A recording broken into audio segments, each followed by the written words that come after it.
നമസ്കാരം. നമ്മുടെ ഇന്നത്തെ സ്പെഷ്യൽ പാലക്കും പരിപ്പും കൂടിയുള്ള നല്ല അടിപൊളി ഒരു കറിയാണ്. ഇതിന് മുരിങ്ങയില വെച്ചിട്ടും നമുക്ക് ചീര വെച്ചിട്ടും ഈ കറി ഉണ്ടാക്കാം കേട്ടോ. പാലക്ക് ഇവിടെ ഞാൻ കഴുകി വൃത്തിയായിട്ട് എടുത്ത് വെച്ചിട്ടുണ്ട്. അത് അരിഞ്ഞു വെക്കുക. 1/2 കപ്പ് തുമരപ്പരിപ്പ് കഴുകി വെച്ചിട്ടുണ്ട്. പിന്നെ നമുക്ക് വേണ്ടത് പച്ചമുളക്, സവാള, തക്കാളി, പിന്നെ കുറച്ചധികം വെളുത്തുള്ളി. ഇത്രയുമാണ്.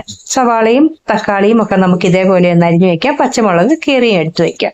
കുക്കർ അടുപ്പേ വെച്ചിട്ട് കടുകിട്ട് പൊട്ടി കഴിയുമ്പോൾ കുറച്ച് എണ്ണയിൽ ഇത് നമുക്ക് വഴറ്റിയാൽ മതി കേട്ടോ.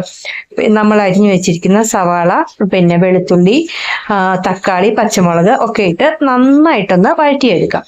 കുറച്ച് ഇത്തിരി ഉപ്പും കൂടി ചേർത്ത് വഴറ്റിയാൽ നല്ല വേഗത്തിൽ വഴണ്ടി കിട്ടും. അപ്പോൾ ഇതിലേക്ക് ഇത്തിരി കായപ്പൊടിയും കൂടെ ചേർത്ത് വഴറ്റണം കേട്ടോ. കായപ്പൊടി, പിന്നെ കുറച്ച് ജീരകപ്പൊടി, നല്ല ജീരകത്തിന്റെ പൊടിയും കൂടി ചേർത്തിട്ട് വഴറ്റിയെടുക്കാം. നന്നായിട്ട് വഴണ്ട് കഴിയുമ്പോൾ നമുക്കിതിലേക്ക് പാലക്ക് അരിഞ്ഞു വെച്ചിരിക്കുന്നതും ചേർത്ത് ഒന്ന് വഴറ്റിയെടുക്കാം. പാലക്ക് അങ്ങനെ ഒരുപാട് സമയമൊന്നും ആവത്തില്ല വഴണ്ട് വരാൻ. ആവശ്യത്തിന് ഉപ്പും കൂടി ചേർത്തിട്ട് നമ്മൾ എടുത്തു വെച്ചിരിക്കുന്ന തുമരപ്പരിപ്പ് 1/2 കപ്പൊക്കെ മതിയാകട്ടോ. തുമരപ്പരിപ്പും ചേർത്തിട്ട് നന്നായിട്ട് ഒന്ന് വേവിച്ചെടുക്കാം. കുക്കറിൽ 6-7 വിസിലിട്ട് ഞാൻ വേവിച്ചെടുത്തിട്ടുണ്ട് കേട്ടോ. ഇനി നമുക്ക് കുറച്ചധികം ചുമന്ന ഉള്ളി അരിഞ്ഞു വെക്കാൻ. കൊച്ചുള്ളി ഉണ്ടല്ലോ, അതരിഞ്ഞിട്ട് വെളുത്തുള്ളിയും പിന്നെ മുളകും ഒക്കെ ചേർത്തിട്ട് ഒന്ന് വറുത്തിടാം. നല്ല ടേസ്റ്റ് ആയിരിക്കും ഈ കറിക്ക്. അത്രയ്ക്ക് അടിപൊളിയായിട്ടുള്ള ഈസി ആയിട്ടുള്ള ഒരു കറിയായത്. ഇഷ്ടപ്പെട്ടെങ്കിൽ നമ്മുടെ ചാനൽ ഇഷ്ടപ്പെടുകയാണെങ്കിൽ ഒന്ന് സബ്സ്ക്രൈബ് ചെയ്ത് സപ്പോർട്ട് ചെയ്യണേ. താങ്ക്